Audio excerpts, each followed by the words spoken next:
শ্রবণ করা এগুলো হালাল মনে করে করবে।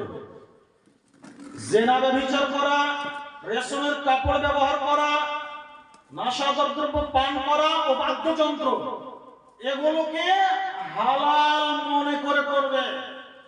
আজ বর্তমানে এই চারটায় পাপ যে সমস্ত যুবক ভাইরা যখন করে, তখন বলুন তো দেখি ওরা হারাম মনে করে করে কি?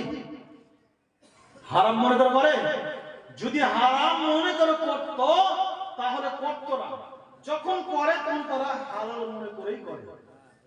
যারা খায় তারা কি বলবে আমি ওই হারামটা খেয়েছি বলে? বলবে না, জি না, পড়ে যাবে। তো সেগুলো পরে বলবে খাইনি। ব্যভিচার যখন যারা করছে, যে সমস্ত যুবক যুবতীরা করার সময় কি তারা মনে করছে যে এটা হারাম? তারা যদি হারাম মনে করত, যদি মনে করত এই ব্যভিচার করার ফলে আমাদের গুনাহ হচ্ছে, আমাদের পাপ হচ্ছে, ব্যভিচার করার ফলে আমাদের জাহান্নাম যেতে হবে, এটা যদি মনে করত তাহলে তারা ব্যভিচার করতো না। করছে মানে হালাল মনে করে করছে। আজ এই সব পাপগুলো আমাদের সমাজের যুবক ভাইরা এমন ভাবে করছে যে বলা আসছে, কিন্তু এই অন্যায়ের প্রতিবাদ আমরা করতে পারি না।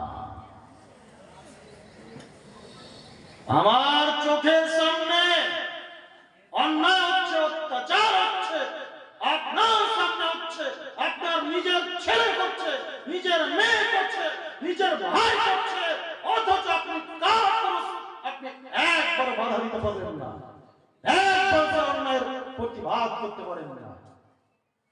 আপনি বেঁচে যাবেন, পরিত্রাণ পেয়ে যাবেন। রাসূল সাল্লাল্লাহু আলাইহি সাল্লাম কিভাবে অন্যায়ের প্রতিবাদ করতেন, চলুন একটি হাদিস বলি।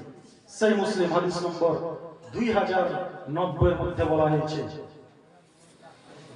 ইবনে আব্বাস থেকে বর্ণিত, তিনি বলেন রাসূল সাল্লাল্লাহু আলাইহি সাল্লাম এক জনৈক ব্যক্তির হাতে একটি সোনার আংটি দেখতে পেলেন। সোনার আংটিটিকে দেখে রাসূল সাল্লাল্লাহু আলাইহি সাল্লাম তার হাত থেকে তুলে একেবারে ছুঁড়ে ফেলে দিলেন।